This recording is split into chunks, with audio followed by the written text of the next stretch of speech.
everybody. Thank you, Wisconsin. It is good to be home.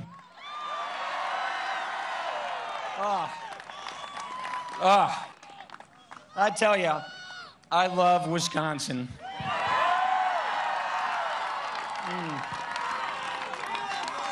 I see my family over here. That's this half of the stadium. I got a lot of family.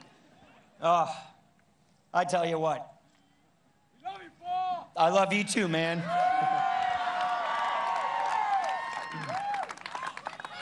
I'm fifth generation from this state. My families came here back in the 1800s, made a go of it. It's where we've all raised our families ever since. This is such a phenomenal place to live, to work, to raise your family.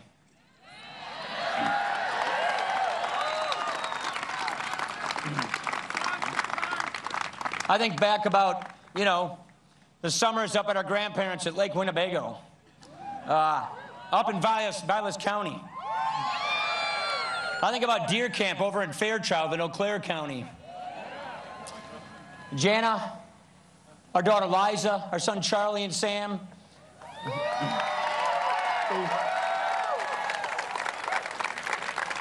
We live on the block I grew up on, with about 10 other Ryan families within about 8 blocks of our home. My veins run with cheese, bratwurst, and a little spotted cow, Liney's, and some Miller.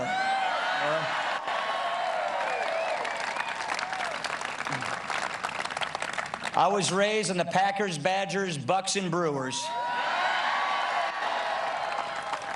I like to hunt here. I like to fish here. I like to snowmobile here. I even think ice fishing is interesting.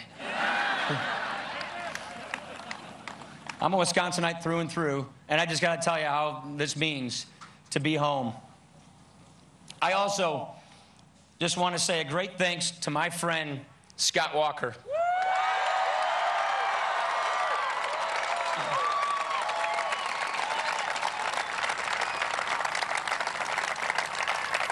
And my friend Reince Priebus.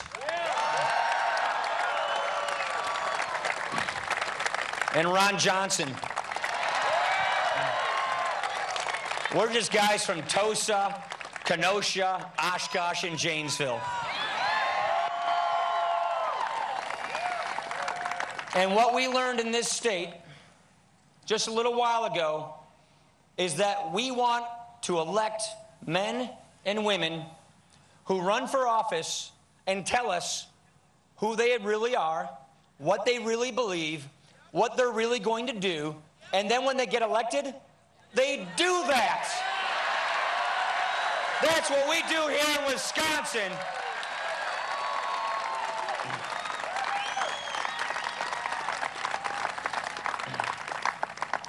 We've seen a few elections in Wisconsin lately. We're ready. We're tested. We put these ideas out there. We implemented it. Our leaders fixed the problems in Madison. And we as voters said, keep doing it. On June the 5th, courage was on the ballot in Wisconsin, and courage won.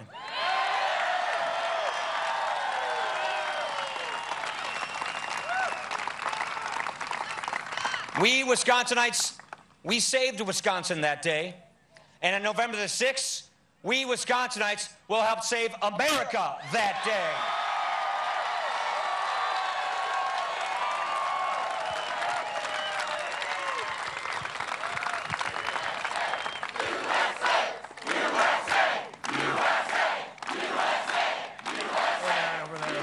Man, look at that. Friends, I see so many familiar faces in this audience. It's just amazing. We're all family, brother. We are all family, brother. And that wasn't my brother who said that, actually. We have a very critical decision to make in this country. We are at that proverbial fork in the road in America. The president came into office with so much hope, offering so much change. He got the power he wanted. He got his party in control. He passed almost every item on his agenda. It's law now. And now we're seeing the results. A country with a healthcare system that's about to be taken over. A country with 4 years of trillion-dollar deficits. A country in economic stagnation. The worst economic recovery in 70 years. The largest deficits in the biggest government since World War II. Nearly 1 in 6 Americans are in poverty today. It's the highest rate in a generation. You know what? We're not going to take that. We're going to turn this thing around.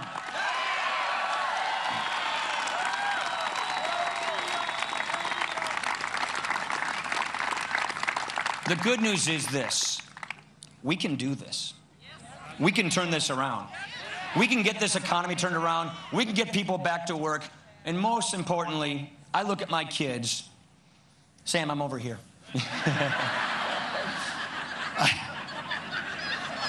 I look at my kids. It's been a long day for them. I look at my kids, and I want them to have the kind of future that I had. That's what my dad always told me. In this country, every generation fixes their problems, makes things better, and leaves their kids better off. It is our duty to save the American dream for our children.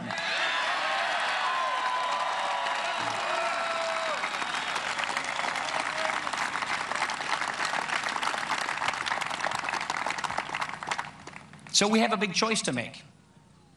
And if we look at the path that we are on, if we look at all the things that the president's been doing, more government, more regulations, the promise of a lot more taxes on successful small businesses.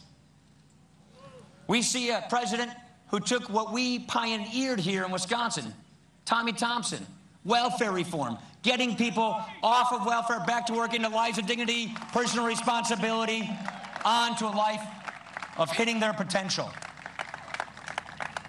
If this president is going to do these kinds of things in a very difficult, tough election year, imagine what he would do if he never has to face the voters ever again. You know what? We're not going to find out.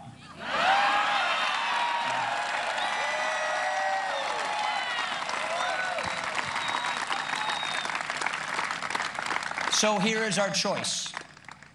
We can either stick with the politics of the past, with dividing, with distorting, with distracting. We can put ourselves on the path toward a welfare state with a debt crisis, where we now see the government's role as not promoting equal opportunity and protecting our natural rights, but giving us new government-granted rights, putting the government in charge, running our society, driving our economy, picking winners and losers, equalizing the outcomes. This country is so special. The state is so special. It's so special because it's the only country founded on an idea. It's very special. And that idea, in a nutshell, it's in the Declaration of Independence. Our rights come from nature and God, not from government.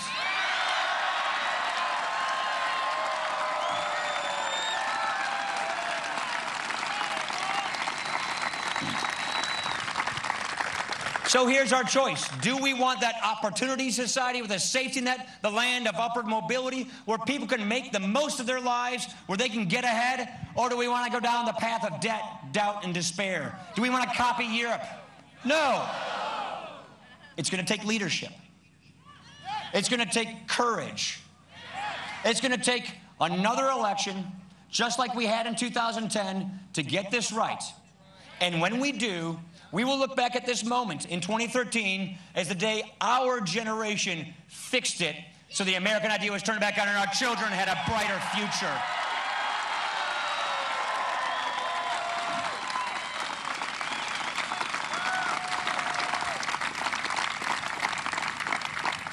As you now know, I've spent some time with this man lately.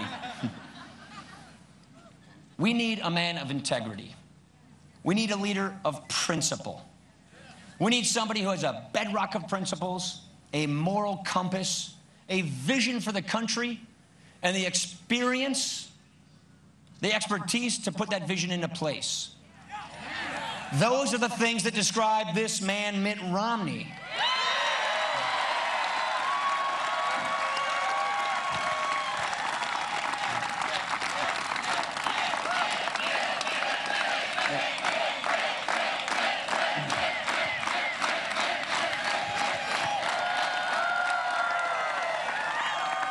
When you see how this man, how warm he is to his family, to his associates, when you see the successes he's achieved, raising a beautiful family, working hard, creating small businesses, turning around struggling businesses, creating jobs, this is a person who has a life experience, who knows that if you have a small business, you did build that.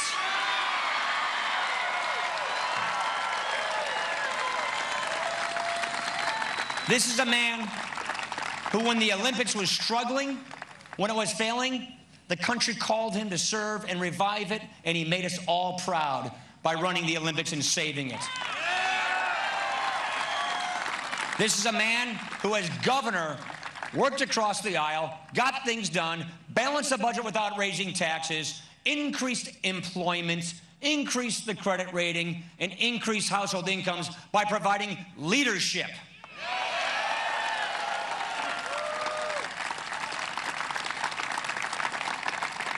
This is a special moment for us, our family, for all of us, because we are all family. This is it. This is the election. We owe you, our fellow citizens, the choice. So you get to decide, what kind of country do you want to have? What kind of people do we want to be? We want to have the kind of an election where we earn your support, where we win an election because you said, go fix the mess in Washington. So when we win this election, we go fix this mess in Washington.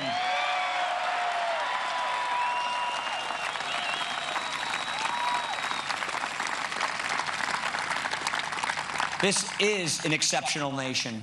This is the greatest idea. There is no other system that has done more to help the poor, to help spread opportunity, to help people rise up and make something of their lives than the American system of freedom and free enterprise.